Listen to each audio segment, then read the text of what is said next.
Hi all, out to enjoy another day and a walk before it gets too hot. Here in Georgia it gets quite warm. Today I'd like to talk about the way we deal with things. Each and every day we are approached with an overwhelming at times amount of confrontation, attitudes, behaviors, and reactions to what's going on in the world, our family, our friends, and around us. It's not that these things are truly problems. The problem is, how do we react to it?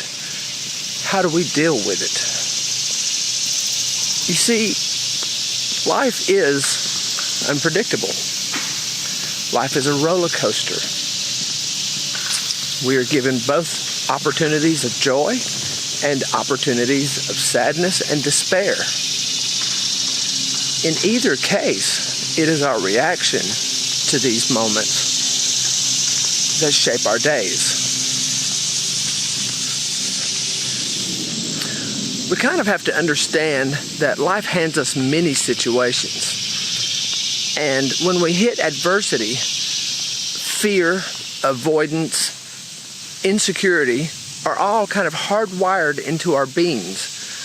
And traditionally, those have served a purpose. If a tiger was chasing you in the jungle, your first reaction is to run out of fear. So you could see traditionally that was how our bodies and our brains are hardwired to react.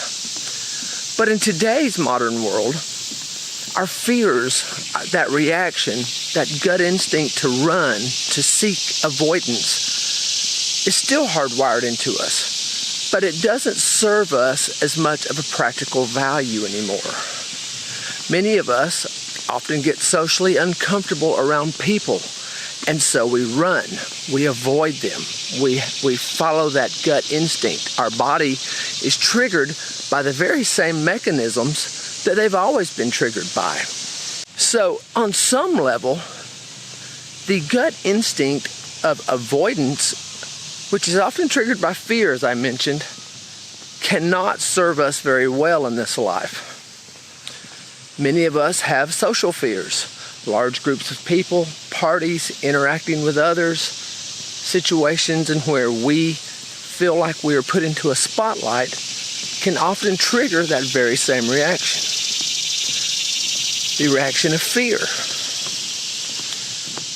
Often, one way of compensating with fear, and an unfortunate one, is through alcohol, drugs, and other forms of avoidance. This is unfortunate because not only do these things take us away from the reality of our situations, they also numb us to life overall. Many of you know that I am a firm believer in embracing what life gives us. This includes the fear. But we need to kind of temper that with understanding that fear can have a value in our life. Fear can serve a purpose. Fear can be a type of motivation. If we take a deep breath in each situation, we can step back from it for just a moment. What are we afraid of? Why are we afraid? Is this moment, is this fear serving us well? Can we grow from this? I know these seem like questions that will never be asked in the moment, but you know, I always preach to take just a few seconds, back out mentally, think about what's going on, become present to the situation, and take a good hard look at the situation. Is fear warranted in this moment? What are we afraid of? I, believe it or not, spent much of my youth very socially inept. I was raised in a situation with a sister who was born handicapped. My parents were very consumed with trips back and forth to the hospital to take care of her and her needs. So I ended up spending a lot of time with grandparents and family members. And they did their best to raise me, and I don't think they did a bad job. But in that upbringing, I spent a lot of time alone. And so as I got older, social situations around large groups of people often caused me to feel inadequate. A certain amount of fear. And I couldn't tell you what the fear was. It was just of being in that moment, being surrounded by people. People who I thought expected something from me. A certain behavior, a certain look, a certain attitude. Now, was there any truth to those things? Well, like many things in life, we may never know the answer. Because I didn't certainly stop to ask people. I said, are you afraid of me or am I intimidating? But nonetheless, it was a fearful moment.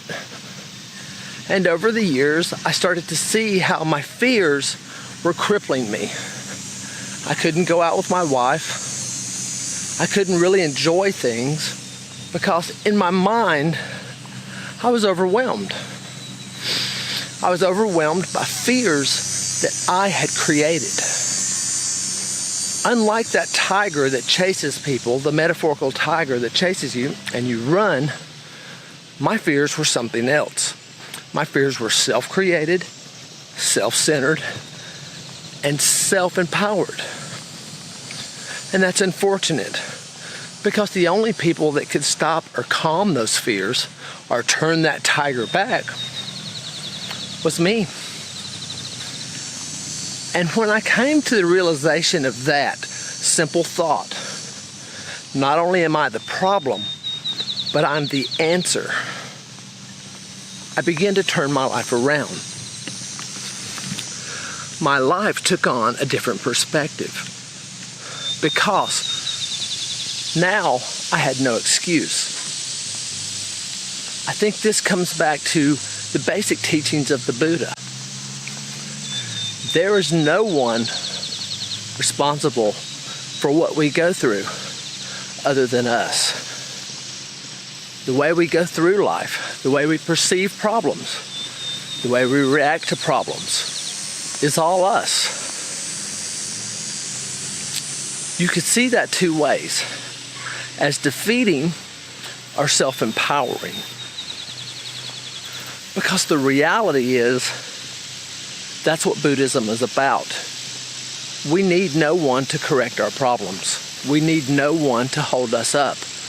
We have to take those on ourselves. We have to dig deep, look inside of ourselves, and find the strength to face the facts, to rise above our problems, to understand our problems, and see that we can be the way. We can be our own light. I think when we do that, it's like a light goes off. We have a change. There's a certain change of perception, a certain change of attitude, because no longer do we feel like a victim. We feel like a solution. And so fear starts to recede a bit. It starts to take a back seat because now we have something to work towards, something to work on. And it starts with just a few simple questions. Why are we afraid? Is this something that warrants the amount of fear we're putting ourselves through? Or is this just something going on in our mind?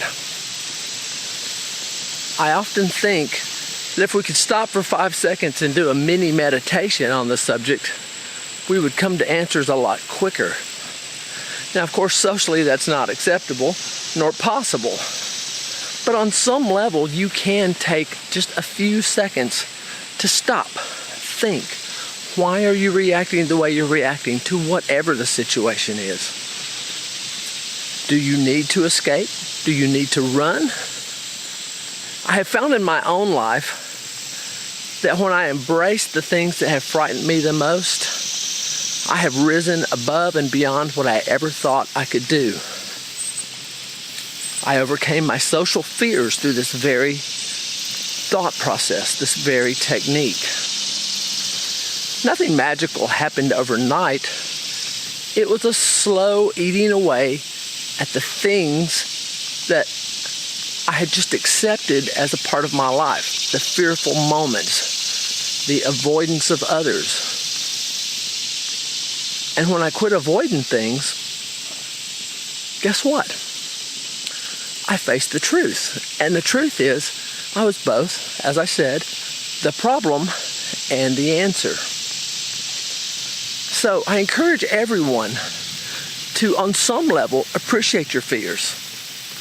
Appreciate the roles they can play in your life. Appreciate those moments and opportunities, because what it means is that you are putting yourself out there. You're putting yourself out into the world and experiencing it firsthand. And I think that is key to life, because to go through life numb and dumb, as I like to say, is a horrible waste of our energy and efforts as human beings. So let's try to embrace a more open attitude. Take something small, something you're fearful of, and look at it. Try to face it. Try to appreciate it. What can you learn from it? Let's face it, we all have fears. And as I said, I think fears are there for a reason. I think it's part of the worldly picture of yin and yang. Remember, we have to have good and bad. You can't have one without the other. And so look at fear that way. And hopefully fear can have a more positive role in your life. As always, peace and love, Jim.